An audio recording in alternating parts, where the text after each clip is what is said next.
Vamos al Evangelio de Mateo, capítulo 7. Evangelio de Mateo, capítulo 7, y vamos a leer los versículos 15 al 20 para continuar con nuestras exposiciones en el Sermón del Monte. Guardaos de los falsos profetas que vienen a vosotros con vestidos de ovejas, pero por dentro son lobos rapaces. Por sus frutos los conoceréis. ¿Acaso se recogen uvas de los espinos o higos de los abrojos? Así todo buen árbol da buenos frutos, pero el árbol malo da frutos malos. No puede el buen árbol dar malos frutos, ni el árbol malo dar frutos buenos. Todo árbol que no da buen fruto es cortado y echado en el fuego. Así que por sus frutos los conoceréis. En nuestra serie de exposiciones consecutivas en el Sermón del Monte, hace unas semanas atrás, entramos a considerar la última sección del sermón, en la cual el Señor aplica más directamente las enseñanzas que ha venido impartiendo a todo lo largo de su discurso.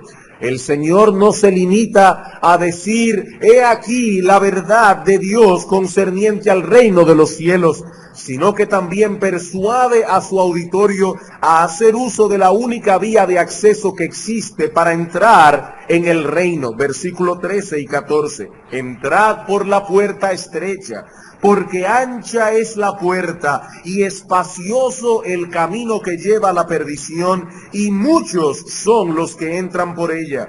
Pero estrecha es la puerta y angosto el camino que lleva a la vida, y pocos son los que la hallan. No es suficiente con que nos quedemos fuera admirando la grandeza del reino espiritual o la belleza y el diseño de la puerta de entrada. Si queremos llegar a la vida, dice Cristo, debemos entrar por la puerta estrecha. ¿Y cuál es esa puerta? La puerta de la verdadera conversión. El Señor está diciendo a muchos de estos judíos que se creían pertenecer al reino simplemente por ser judíos, necesitáis entrar por la puerta. Es una puerta realmente estrecha y conduce a un camino angosto, pero es la única vía de acceso al reino de los cielos. Ese es el único camino, dice el Señor, que conduce a la vida. Por esa puerta estrecha no se puede entrar llevando nuestra propia justicia, nuestras buenas obras, nuestro orgullo, nuestros pecados favoritos, nuestro prestigio, la buena opinión de los hombres. No. Sencillamente debemos entrar sin nada, confiando únicamente en la misericordia de Dios y en la obra que Jesucristo llevó a cabo en la cruz del Calvario. He ahí, hermanos y amigos, la estrechez de la puerta, pero he ahí también su gloria y su belleza.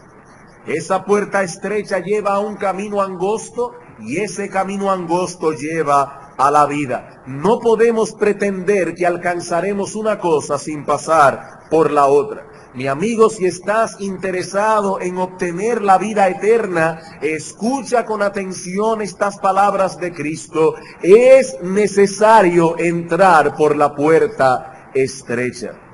Hay otra puerta más cómoda, ancha, espaciosa, que lleva a un camino ancho y espacioso también, pero Cristo dice que termina en destrucción. Entrad por la puerta estrecha, porque ancha es la puerta y espacioso y cómodo el camino que lleva a la perdición, y muchos son los que entran por esa puerta ancha.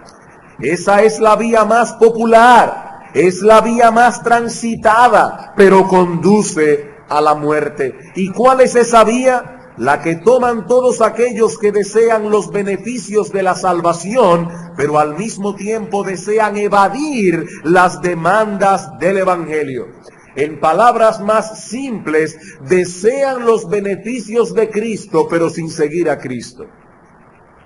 Cristo vivió una vida de obediencia y autonegación. Fue aborrecido por el mundo, crucificado en una cruz. No poseía, como dice el profeta Isaías, ningún atractivo carnal que nos moviese a desearle. La puerta ancha es aquella por la que entran todos los que desean estar entre los salvados por Cristo, pero sin transitar al mismo tiempo por la senda de obediencia, autonegación y rechazo que él tuvo que transitar. Y como hemos dicho ya en otros sermones en esta misma serie, muchos que alguna vez sintieron inquietud por el estado de sus almas se encuentran en estos momentos caminando por esa senda cómoda y espaciosa. Cristo dice en nuestro texto que son muchos, no pocos, muchos los que entran por la puerta ancha. No solo por sus propios pecados que los movieron a transitar por ese camino cómodo, sino también porque fueron seducidos por los falsos profetas. De ahí la próxima advertencia del Señor en los versículos 15 al 20. Luego de decir, entrad por la puerta estrecha, el próximo imperativo es, guardaos de los falsos profetas. Como hemos dicho ya, estos hombres se encuentran en el umbral de la puerta estrecha, tratando por todos los medios de impedir que los pecadores entren por ella. Cuando la conciencia del pecador es despertada por la palabra de Dios y se siente compelido a romper con su vida de pecado y a abrazar a Cristo por la fe, ahí se le aparece el falso profeta, diciendo como Satanás dijo a Eva en el huerto, no moriréis, no moriréis. Estos fanáticos evangélicos no saben hablar de otra cosa que del juicio de Dios, pero se olvidan que Dios es amor, y un Dios de amor, ¿cómo condenará a sus criaturas? No te preocupes, no hay razón por la cual preocuparse, no hay que ser tan extremistas, tendréis paz porque creéis en Dios. ¿Quién aquí puede decir que no cree en Dios? Y si crees en Dios, eres salvo porque todo lo que se necesita es creer. Sí, es verdad, solo hay que creer. Esa es la esencia del Evangelio, que el pecador es salvo por la fe sola. Lo que el falso profeta no dice es que la verdadera fe produce frutos. Y es hermana gemela del arrepentimiento, que donde ésta está encontraremos con seguridad a la otra. El que no se ha arrepentido de sus pecados en verdad no ha creído. No podemos concebir la fe verdadera sin el arrepentimiento. Hablando de los falsos profetas, dice Dios en su palabra, en Jeremías capítulo 23, versículos 16 al 17, Jeremías 23, 16 y 17, así ha dicho Jehová de los ejércitos, no escuchéis las palabras de los profetas que os profetizan, os alimentan con vanas esperanzas, hablan visión de su propio corazón, no de la boca de Jehová. Dicen atrevidamente a los que me irritan, Jehová dijo, paz tendréis. Y a cualquiera que anda tras la obstinación de su corazón, ellos dicen, no vendrá mal sobre vosotros. ¿Cuál es la característica primordial de los falsos profetas? Que ofrecen paz a personas que andan en la obstinación de su corazón, que dicen al impío, no moriréis. En Jeremías capítulo 6, versículos 14 y 15, una vez más hablando de los falsos profetas, dice el Señor, curan la herida de mi pueblo con liviandad, diciendo paz, paz, y no hay paz. Curan la herida de mi pueblo con liviandad, diciendo paz, paz, y no hay paz. ¿Y por qué no hay paz? Versículo 15. El profeta se pregunta, ¿se han avergonzado de haber hecho abominación? No, ciertamente no se han avergonzado, ni siquiera saben tener vergüenza. Por tanto caerán entre los que caigan, cuando los castigue caerán, dice el Señor. Donde no ha habido vergüenza por el pecado, tampoco hay garantía de paz con Dios. Pero estos hombres prometen paz a personas que no tienen garantía ninguna de obtener esa paz. En los últimos domingos hemos estado estudiando este tema tan crucial de los falsos profetas, Y hemos visto hasta ahora, en primer lugar, la definición de un falso profeta. Es una persona que viene hablando en el nombre de Dios, pero lo que habla es falso. En segundo lugar, vimos el engaño del falso profeta. Vienen a nosotros no con una tarjeta de presentación que dice fulano de tal, falso profeta, no. Vienen clamando ser siervos de Dios, con vestidos de ovejas, dice Cristo, pero por dentro son lobos rapaces. En segundo lugar, vimos la doctrina del falso profeta. Y ahora consideraremos en cuarto lugar el desenmascaramiento del falso profeta. El desenmascaramiento del falso profeta. Y debo recordar aquí por justicia que este esquema que estamos usando no es original, que estamos siguiendo de cerca la presentación de otro siervo de Dios en este asunto. Versículo 16. Por sus frutos los conoceréis, dice el Señor. ¿Acaso se recogen uvas de los espinos o higos de los abrojos? Así todo buen árbol da buenos frutos, pero el árbol malo da frutos malos. No puede el buen árbol dar malos frutos, ni el árbol malo dar frutos buenos.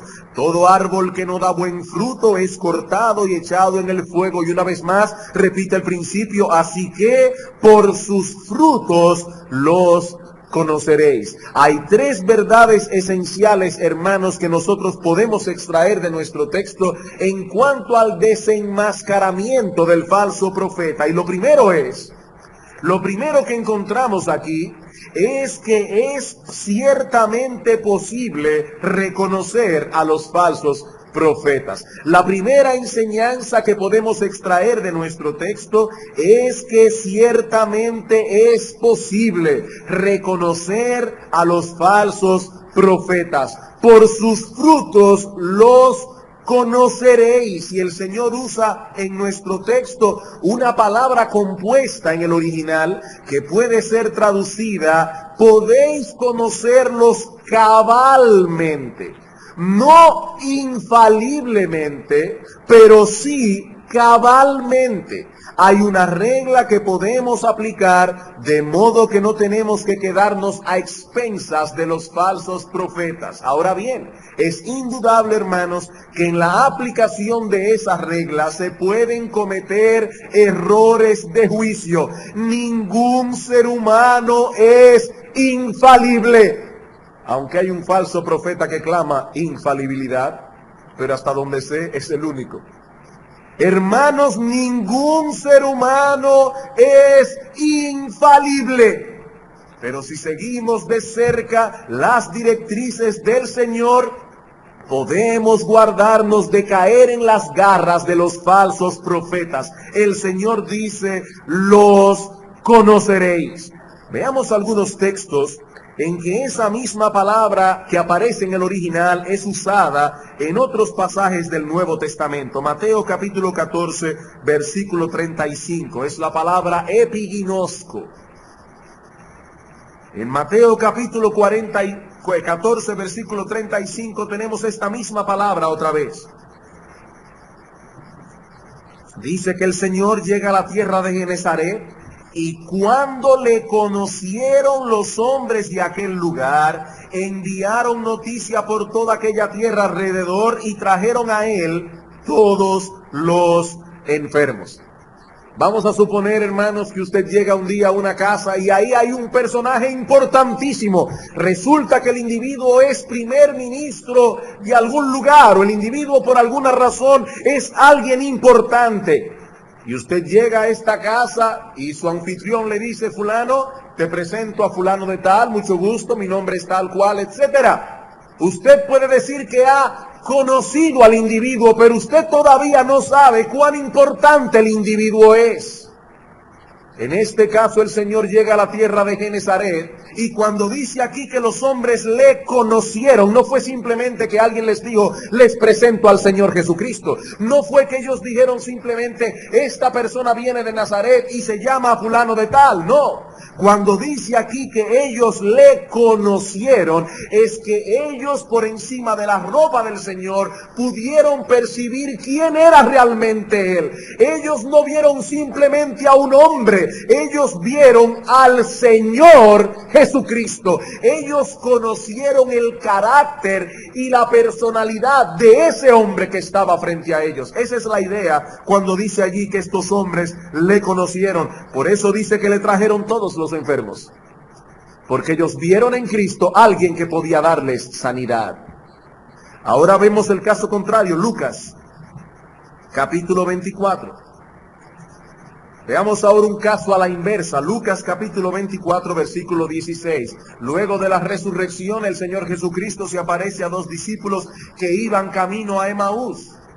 Pero dice ahora en el versículo 16, mas los ojos de ellos estaban velados para que no le conociesen. Una vez más, epiginosco, la misma palabra.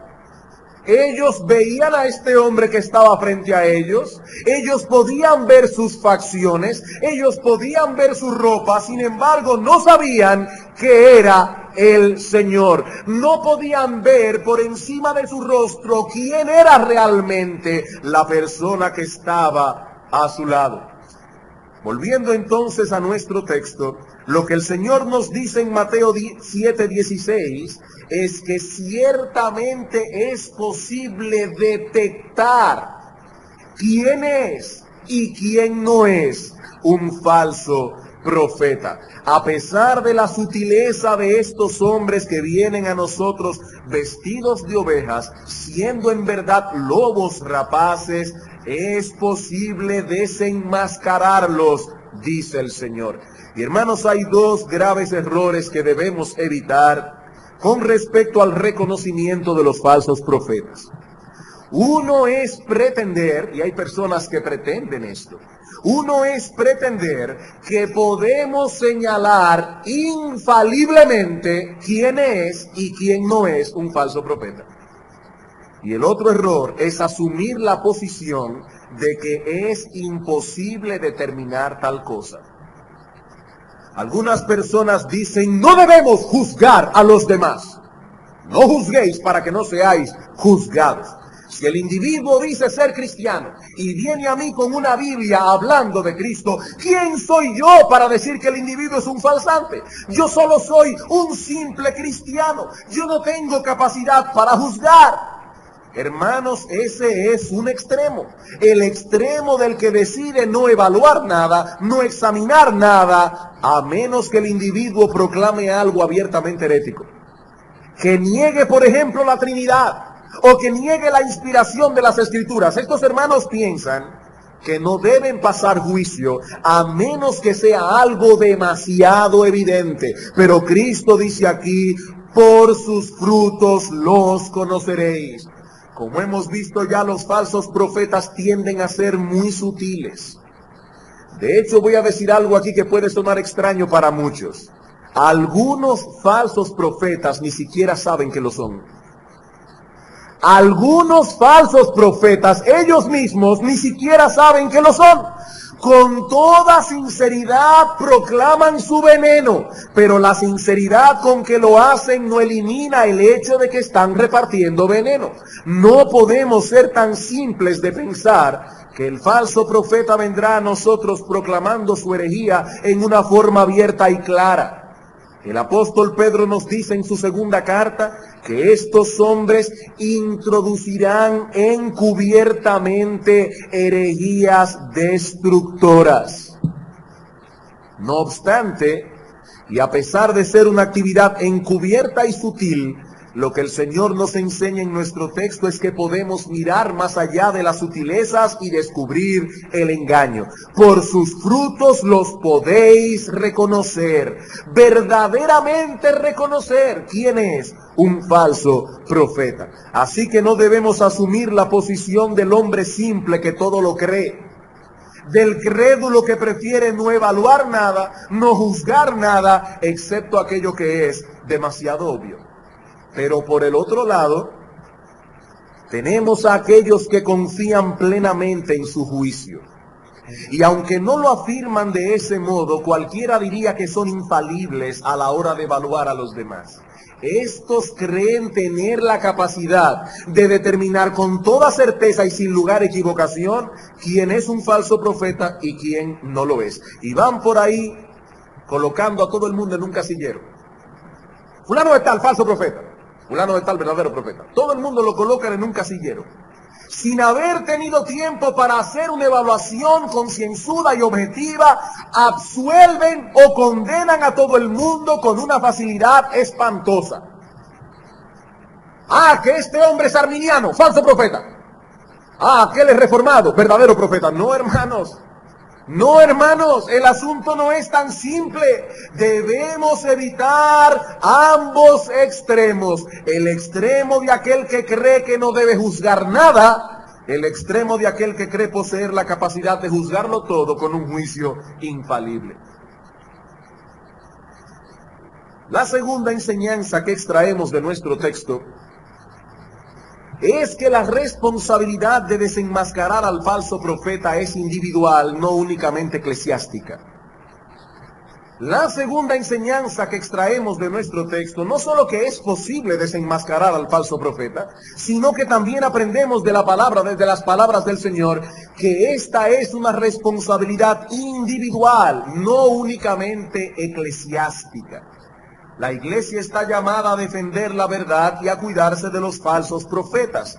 Pero nuestro texto enfatiza el hecho de que hay una responsabilidad personal e individual envuelta en esto. Noten nuestro texto una vez más, que dice el Señor: por sus frutos los conoceréis. Literalmente, por sus frutos vosotros, evidentemente es el pronombre personal tácito y sobreentendido que hay aquí. Por sus frutos vosotros los conoceréis. En nuestra versión en español, el vosotros se encuentra implícito.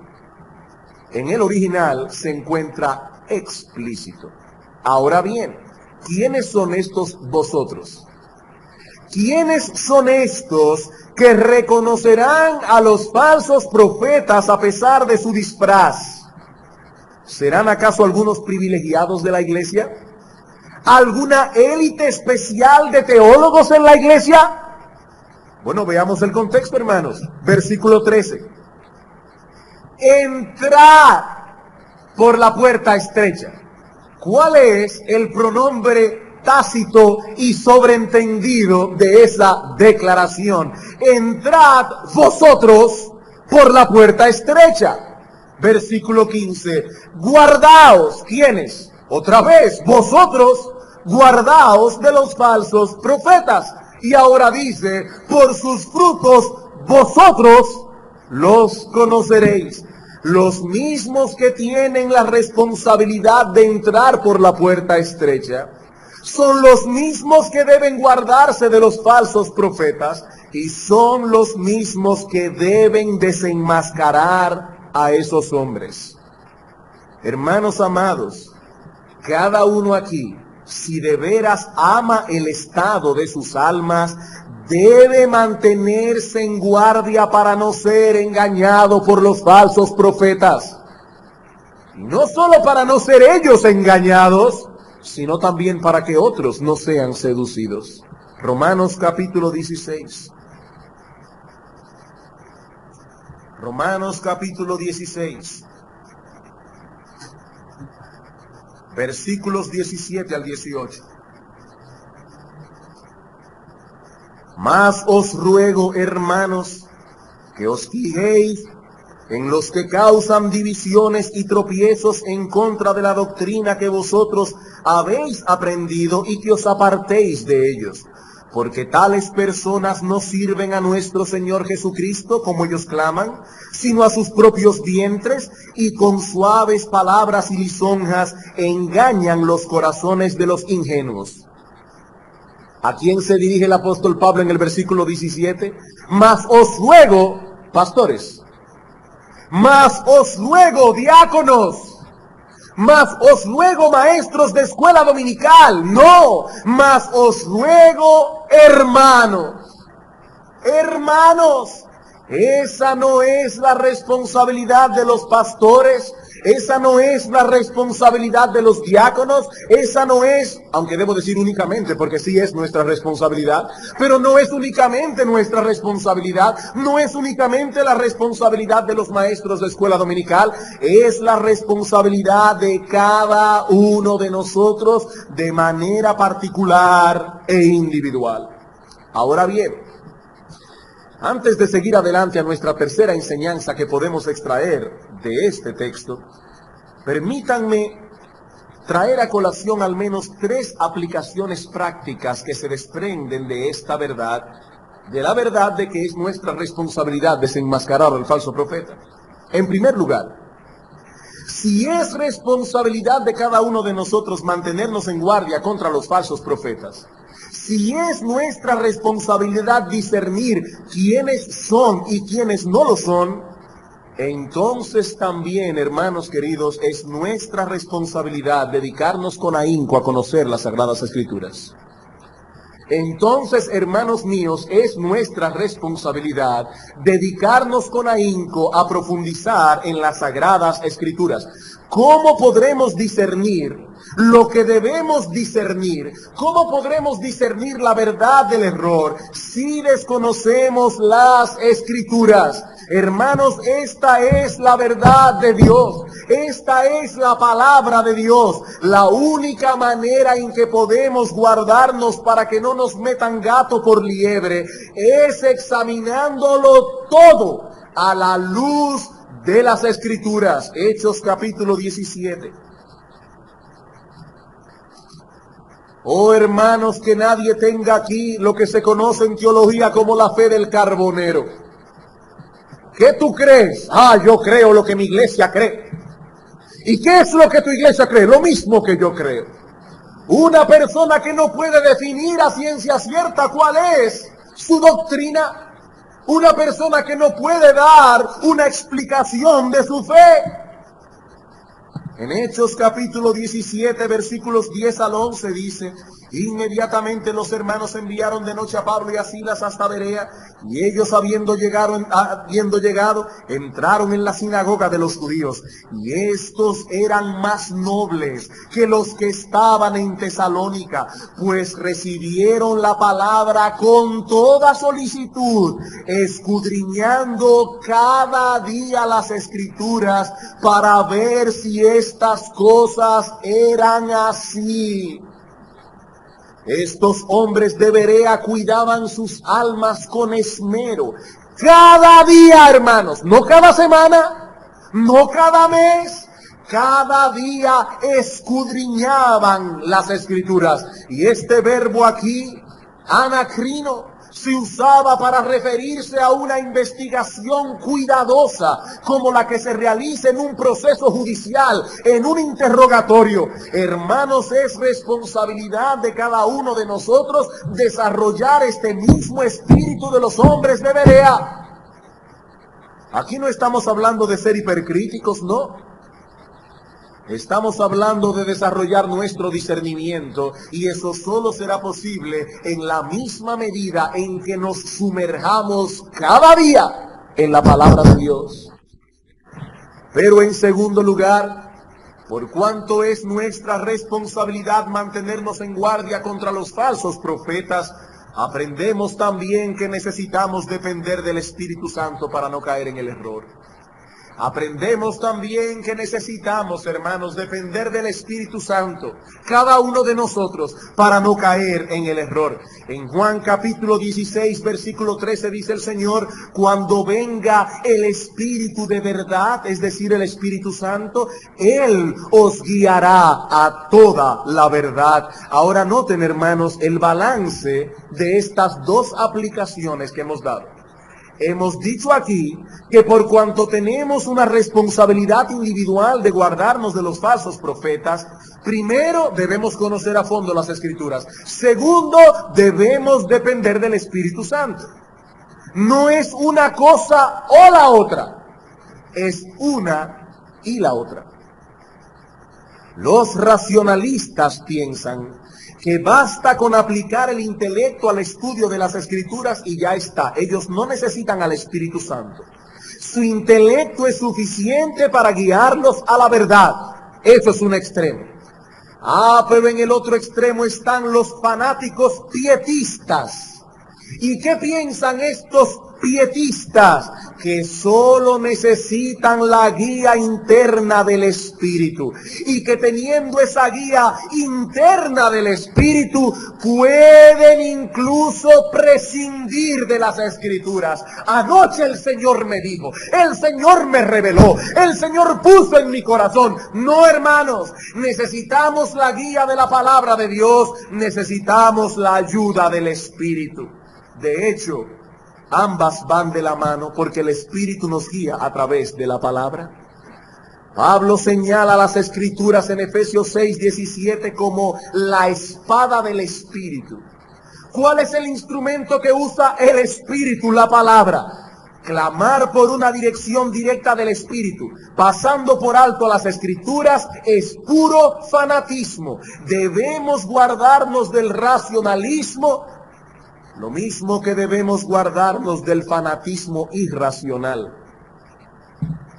Necesitamos la Escritura, necesitamos la asistencia del Espíritu de Dios. De lo contrario, no podremos guardar nuestras almas del error y del engaño.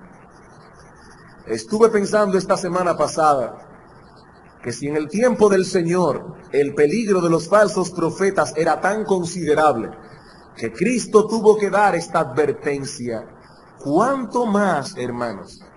¿Cuánto más no lo será hoy que estos falsos profetas cuentan con la facilidad de tantos medios de comunicación masiva? Hoy día recibimos un bombardeo constante de falsedad por medio de libros, revistas, por medio de la radio, por medio de la televisión, sin contar con todos los falsos profetas que llegan a nuestras puertas. ¿Cuánto necesitamos, hermanos, la asistencia del Espíritu de Dios? Él es quien guía al creyente a la verdad. Él es quien nos ilumina para que podamos entender la verdad revelada en las Escrituras. Ahora, noten algo de suprema importancia. Ese Espíritu que nos guía a la verdad tiene un propósito primario al hacerlo. ¿Cuál es ese propósito? Guiarnos a la santidad. La meta no es alimentar el intelecto. La meta es mostrarnos la verdad de Dios para que por medio de la verdad crezcamos en santidad.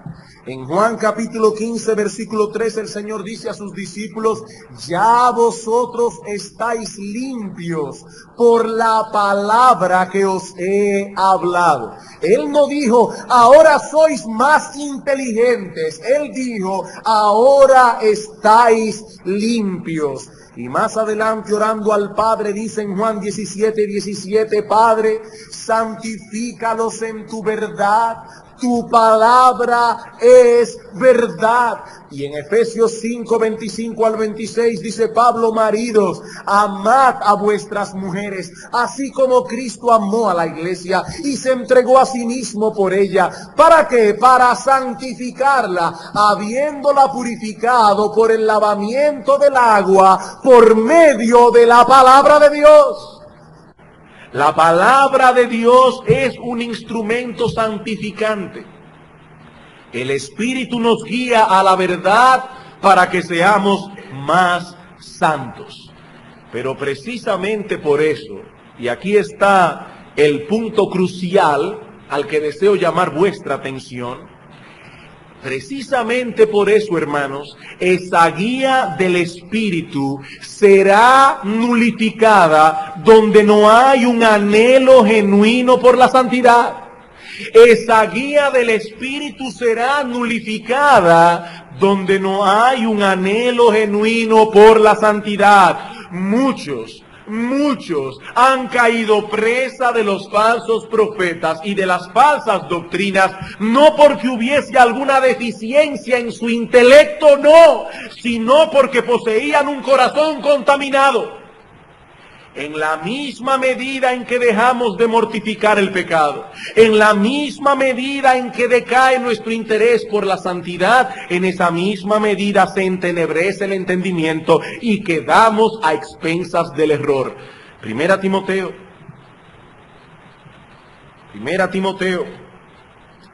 capítulo 1, versículos 18 al 19. Hermanos, el pecado embrutece. El pecado embrutece. Es increíble ver personas con una inteligencia sorprendente comenzar a decaer en su vida de piedad y comenzar a volverse cada vez más tontos. Primera Timoteo capítulo 1 versículo 18 al 19. Este mandamiento, hijo Timoteo, te encargo para que conforme a las profecías que se hicieron antes en cuanto a ti, milites por ellas la buena milicia, manteniendo la fe y la buena conciencia, desechando la cual naufragaron en cuanto a la fe algunos. ¿Por qué naufragaron? Porque no mantuvieron una buena conciencia. No se puede avanzar en el conocimiento de la verdad con una mala conciencia. El que no se preocupa por mantener una buena conciencia delante de Dios y de los hombres, fácilmente termina naufragando en el mar de la apostasía y el error. Cuando el Espíritu Santo, hermanos, es contristado, su ministerio de iluminación también queda anulado. Y cuando no contamos con el ministerio iluminador del Espíritu, tampoco tenemos defensas contra los virus del error y la falsedad. Pero queda aún una tercera aplicación de esta enseñanza, y es esta. La iglesia juega un papel de primer orden en la capacitación del creyente para desenmascarar al falso profeta. La iglesia juega un papel de primer orden en la capacitación del creyente para desenmascarar al falso profeta. Hemos dicho que necesitamos desarrollar nuestro discernimiento para discernir y distinguir la verdad del error. ¿Cómo vamos a desarrollar ese discernimiento? Bueno, por un lado hemos visto ya a través del estudio personal de las Escrituras en dependencia del Espíritu Santo. Pero necesitamos también la instrucción que recibimos a través de la iglesia. Primera Timoteo capítulo 3. Primera Timoteo capítulo 3, versículos 14 y 15. Esto te escribo, aunque tengo la esperanza de ir pronto a verte, para que si tardo, sepas cómo debes conducirte en la casa de Dios, que es la iglesia del Dios viviente, columna y baluarte de la verdad. Hermanos, este texto se cita mucho en este púlpito, porque este texto es central, no solo para comprender el lugar que ocupa la iglesia en el plan de Dios, sino también para comprender cuál es la función básica y esencial de la iglesia. ¿Qué dice Pablo? La iglesia es columna y baluarte de la verdad. Ahora, tristemente, ese no es el concepto que muchos tienen hoy de lo que es una iglesia. Algunos ven la iglesia como un lugar en el que se desarrollan múltiples actividades, actividades sociales, actividades de beneficencia, etcétera, etcétera. La iglesia es columna y baluarte de las actividades de los cristianos. Otros ven la iglesia como el lugar a donde venimos a experimentar cosas, a experimentar emociones, a sentir cosas extrañas. Yo estaba allí en ese culto y de repente un calambre me conmovió y Dios tiene que haber estado allí. La iglesia es columna y baluarte de mis emociones. No. Otros ven la iglesia como el lugar a donde venimos a compartir nuestras experiencias y mientras más fantásticas y extrafalarias, mejor. Yo morí y en la sala de cirugía fui al cielo y allí vi el trono de Dios y después fui al infierno, y la gente loca por oír este tipo de experiencias. La Biblia no dice que la iglesia es columna y baluarte de las experiencias de nadie. Pablo dice en nuestro texto que la iglesia es columna y baluarte de la verdad. La iglesia es un instrumento de proclamación y defensa de la verdad de Dios. Por eso en Hechos capítulo 2, hablando de la primera iglesia, aquellos primeros convertidos, en ese poderoso sermón del apóstol Pedro, 3,000 almas vinieron a Cristo, fueron añadidos a la iglesia. Y dice en el versículo 42 acerca de esta comunidad nueva de creyentes: y perseveraban en la doctrina de los apóstoles. Sí, también perseveraban en la comunión unos con otros, en el partimiento del pan y en las oraciones, pero todo eso alrededor de ¿qué, hermanos? De la doctrina apostólica. La iglesia es el lugar donde la verdad es diseminada, donde la verdad es proclamada, donde la verdad es abrazada con todo el corazón y aplicada en la vida de los hermanos. ¿Cómo puede una iglesia caminar hacia la madurez? ¿Cómo? Pablo nos da la respuesta en Efesios 4.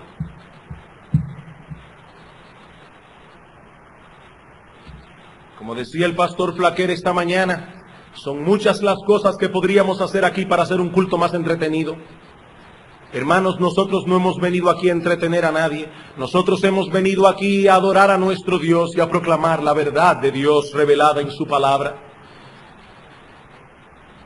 En Efesios 4:11 dice: y él mismo constituyó a unos apóstoles, a otros profetas, a otros evangelistas, a otros pastores, maestros. ¿Para qué?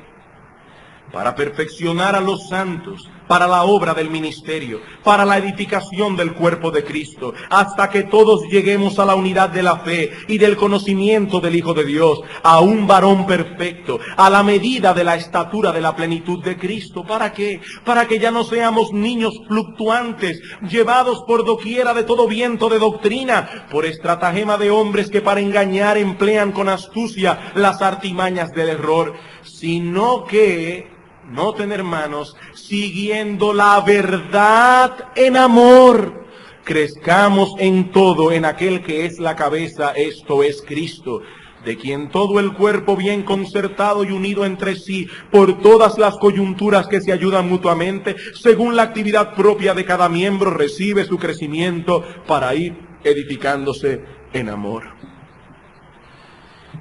Bien, hermanos, hemos visto ya que este pasaje de Mateo 7 nos enseña en primer lugar que es posible reconocer a los falsos profetas a pesar de sus sutilezas y engaños. Vimos ahora en segundo lugar que es responsabilidad de cada uno de nosotros desarrollar el discernimiento para guardarnos de los falsos profetas. Pero este pasaje de Mateo 7 también nos enseña cuál es el medio a través del cual los falsos profetas pueden ser descubiertos. ¿Cuál es el medio a través del cual los falsos profetas pueden ser descubiertos? ¿Qué dice el texto? Por sus frutos los conoceréis. ¿Cuál es el medio? A través de sus frutos. No a través de sus hojas, no a través de sus flores, sino a través de sus frutos. Algunos árboles se parecen entre sí. Tanto, que a menos que no seamos expertos en botánica, no podríamos distinguirlos a simple vista. Ahora bien, si se trata de un árbol frutal, entonces será muy fácil de reconocerlo una vez produzca sus frutos. El árbol se conoce por sus frutos. ¿Pero qué es un fruto? Bueno, alguien lo definió como la expresión de la vida y naturaleza de una planta específica. Es la expresión de la vida y naturaleza de una planta específica. Permítame ilustrarlo de una manera tal que hasta los niños puedan comprenderlo. Supongamos por un momento que 3 personas están haciendo una excursión en una montaña y de repente se encuentran con una mata de guineo, de banana, para usar una expresión menos localista. Uno de ellos dice, esta mata es de guineo. Otro dice, no, es una mata de plátanos. Y el otro dice, no, es una mata de rulos. Y aquí comienza la discusión.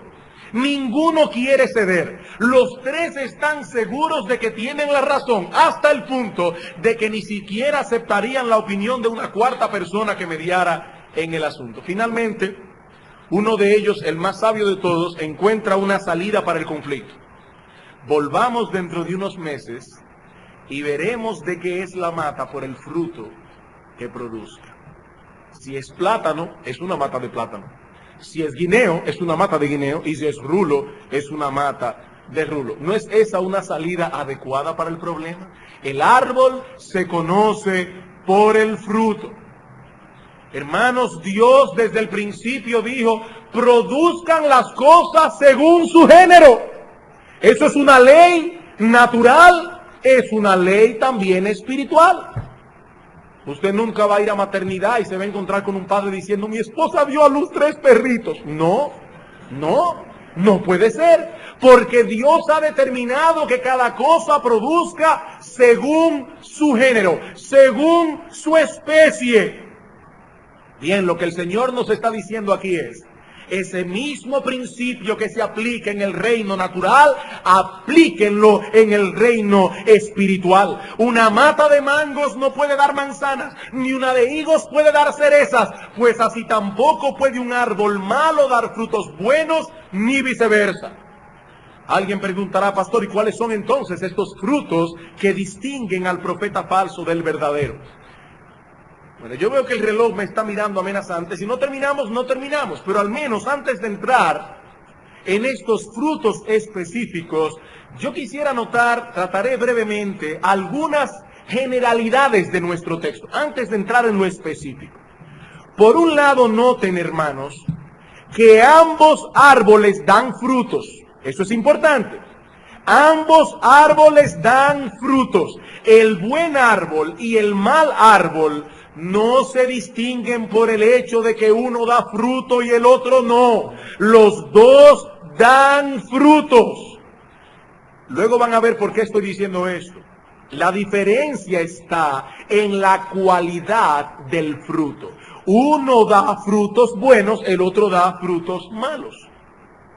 Por otra parte, noten que allí no dice que uno da frutos buenos y el otro da frutos podridos. Eso no es lo que el texto dice. No siempre la diferencia en el fruto es tan evidente. No debemos olvidar que el problema con los falsos profetas es su sutileza. Estos hombres parecen ser lo que no son. Si nosotros vemos a un hombre borracho y blasfemo, decir que es un siervo de Dios, inmediatamente llegaremos a la conclusión de que es un mentiroso. Pero en el caso de los falsos profetas, el asunto no es así, es más sutil. Estos hombres parecen ser ovejas, pero por dentro son lobos rapaces. Y la última observación general que deseo hacer antes de considerar lo específico, es que el Señor no habla aquí de fruto en singular, sino de frutos en plural. Un hombre nunca debe ser juzgado por una actuación aislada. Debemos evaluar el carácter de un hombre en base al patrón que manifiesta en su vida. Y quiero poner aquí un ejemplo bíblico.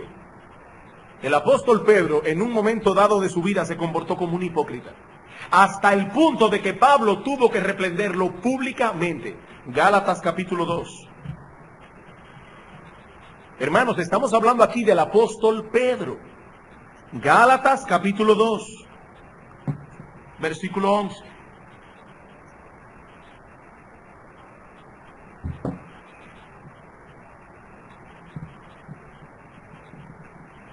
Pero cuando Pedro vino a Antioquía, le resistí cara a cara, porque era de condenar. Pues antes que viniesen algunos de parte de Jacobo, comía con los gentiles. Parece que Pablo no sabía que Pedro era el primer papa. Claro, no lo sabía porque no lo era.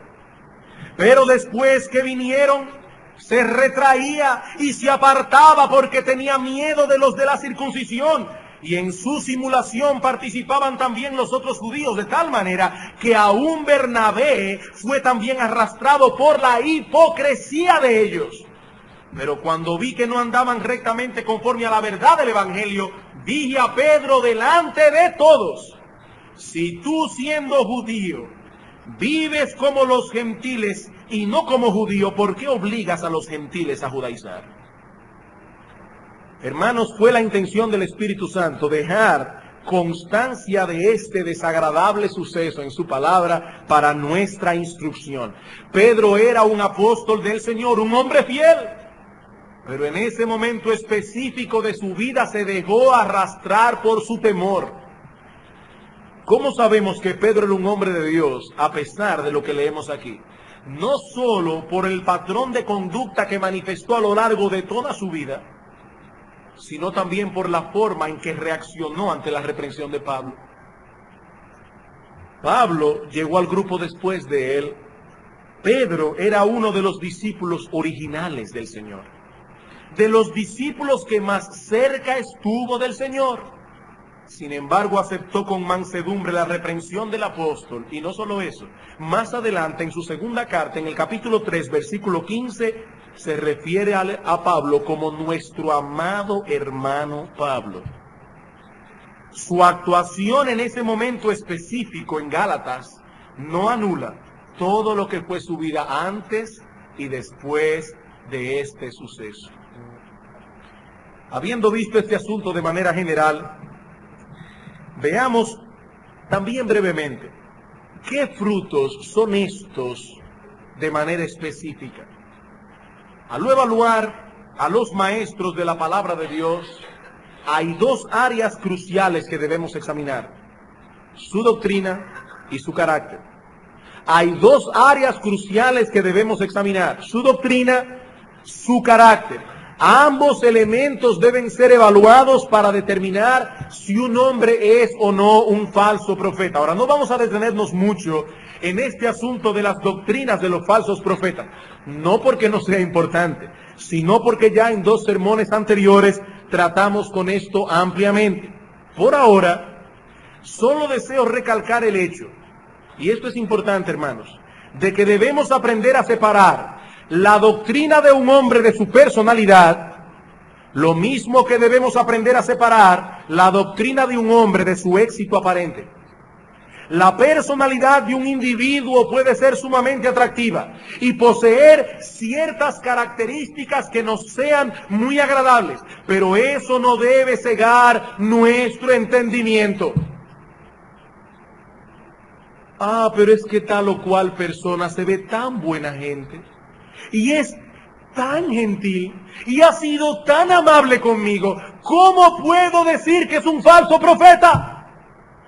Una persona que siempre te saluda con una sonrisa, tan buena gente que es, ¿cómo puedo yo decir que ese individuo es un falso profeta? Bueno, ¿qué es lo que tal individuo enseña? ¿Es su enseñanza conforme a la Escritura? ¿Sí o no? Eso es lo que debe determinar nuestro juicio. ¿Qué es lo que el individuo cree y predica?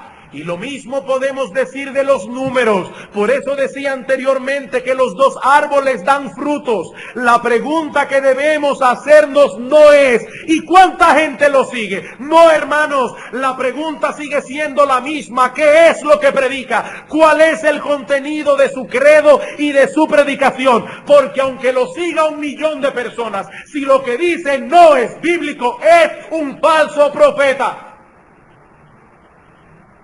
Gálatas capítulo 1, versículos 8 al 9. Algunos dicen, ¿cómo puede ser la Iglesia Católica Romana una iglesia apóstata si es una iglesia que reúne millones de personas? Pues con todo y sus millones de personas, yo no tengo problema en declarar clara, contundente y abiertamente que es una iglesia apóstata, que no sigue los lineamientos de la palabra de Dios y que no predica el evangelio de la salvación por la fe sola en Jesucristo solo. En Gálatas capítulo 1 versículos 8 y 9 dice el apóstol Pablo: mas si aún nosotros o un ángel del cielo os anunciare otro evangelio diferente del que os hemos anunciado, que sea anatema, maldito de Dios. Como antes hemos dicho, también ahora lo repito: si alguien os predica diferente el evangelio del que habéis recibido, que sea maldito. Dice Pablo: aunque sea un ángel del cielo, aunque venga yo mismo predicando otro evangelio. Queridos hermanos, si vamos a obedecer lo que Cristo nuestro Señor nos ordena en el Sermón del Monte, guardaos de los falsos profetas, debemos aprender a distinguir la doctrina de un hombre de su personalidad y de su éxito aparente. El apóstol Pablo nos advierte en 2 Corintios 11:14 que el mismo Satanás se disfraza como ángel de luz.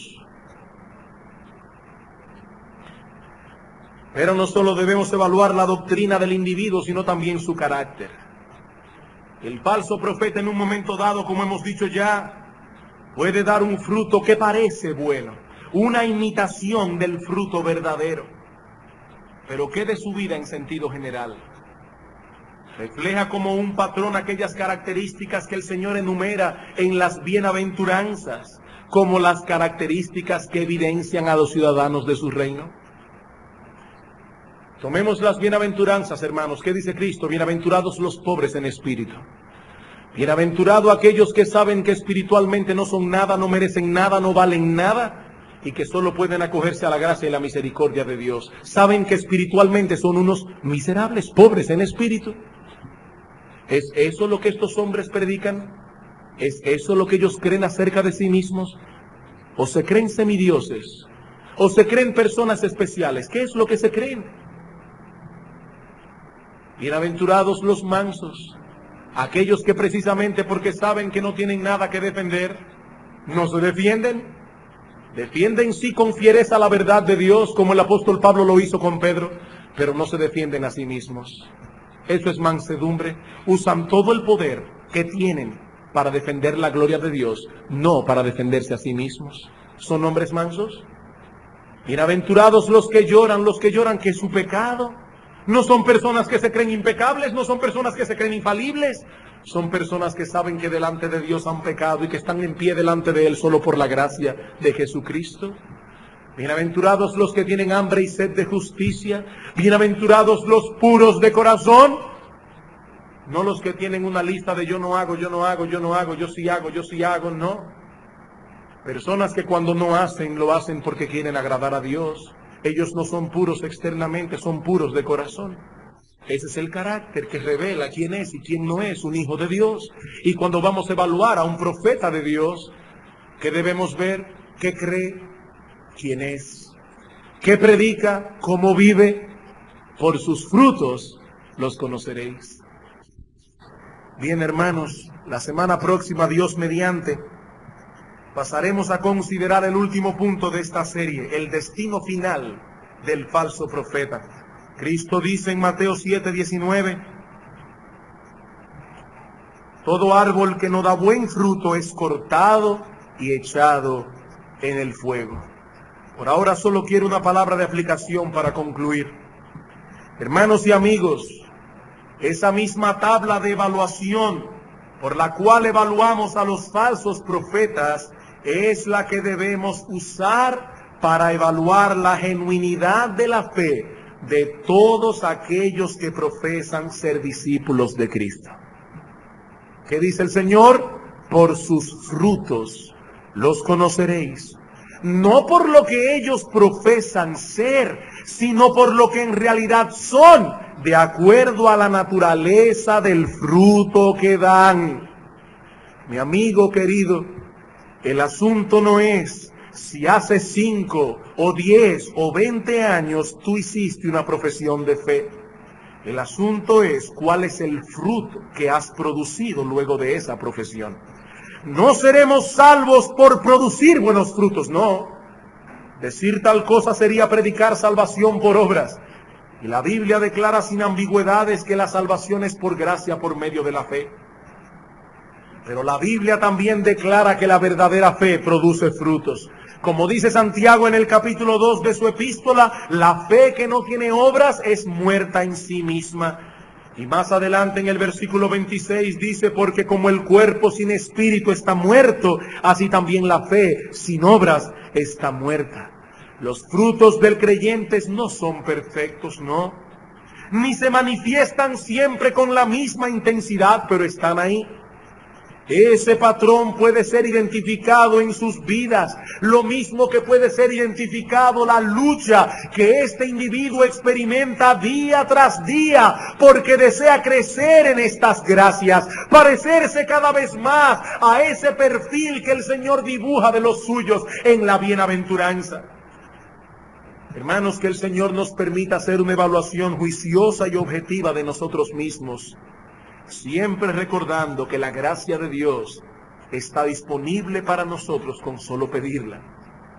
Pedirla como mendigos que no tenemos nada que ofrecer, pero que extendemos humildemente la mano desnuda para recibir aquello que Cristo nuestro Señor nos ofrece gratuitamente, recibirlo por la fe.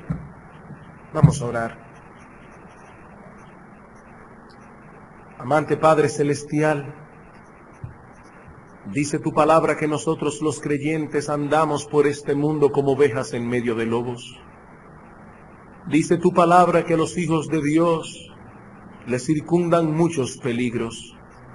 Pero gracias, oh Padre bueno, por habernos dejado una norma objetiva de evaluación, para que nosotros podamos discernir quiénes son y quiénes no son los enemigos de nuestras almas. Oh Padre bueno que estás en los cielos, da a cada uno de los presentes aquí ese mismo espíritu que la palabra de Dios exalta de los hermanos de Berea. Ese espíritu que los llevaba a escudriñar cada día las Escrituras para ver si estas cosas eran así. Padre, que nuestra fe descanse únicamente en tu palabra. Padre, que nuestra fe no descanse en las doctrinas de los hombres, sino en la infalible, inerrante y todo suficiente palabra de Dios. Y ahora, Padre, te pedimos que nos despidas pensando en estas cosas y que nos traigas esta tarde una vez más con un corazón preparado para seguir escuchando tu palabra explicada. Sé con nosotros, oh Dios bendito. Te lo suplicamos en el nombre de Jesús. Amén.